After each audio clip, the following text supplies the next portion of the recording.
Global level पर कई हिस्सों में सशस्त्र संघर्ष चल रहा है। मौजूदा समय में एक तरफ जहां दुनिया तकरीबन दो खेमों में बंटी नजर आ रही है, तो वहीं दूसरी तरफ कटिंग एज वेपन हासिल करने की होड़ से मची हुई है। रूस यूक्रेन, इजराइल हमास और अब थाईलैंड कंबोडिया के बीच सैन्य टकराव ने हर छोटे बड़े देश को अपने डिफेंस सिस्टम को मजबूत करने के लिए मजबूर कर दिया है। पहलगाम अटैक के बाद भारत और पाकिस्तान के बीच भी टकराव हुआ। देश की सीमा एक तरफ पाकिस्तान तो दूसरी तरफ चीन से लगती है।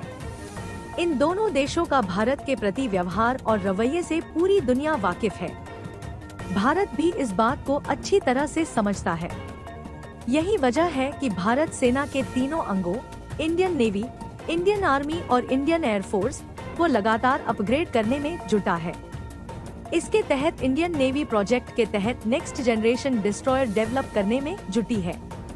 यह डिस्ट्रॉयर ब्रह्मोस क्रूज मिसाइल समेत 144 मिसाइल को ले जाने में सक्षम है। इंडियन नेवी भविष्य की सुरक्षा चुनौतियों से निपटने के लिए एक नया अध्याय रचने जा रही है।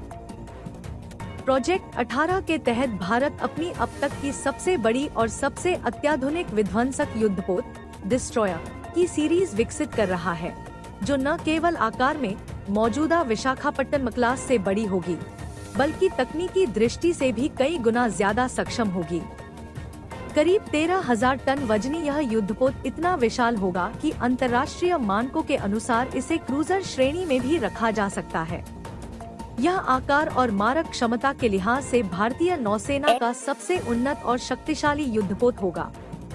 भारतीय नौसेना के भविष्य के सबसे महत्वाकांक्षी युद्धपोत प्रोजेक्ट 18 के तहत तैयार हो रहे डिस्ट्रॉयर की हथियार प्रणाली इसे अब तक का सबसे ताकतवर भारतीय युद्धपोत बना रही है। यह जहाज कुल 144 vertical launch system (VLS) cells से लैस होगा, जो इसे किसी भी खतरे से निपटने में बहुआयामी क्षमता प्रदान करता है।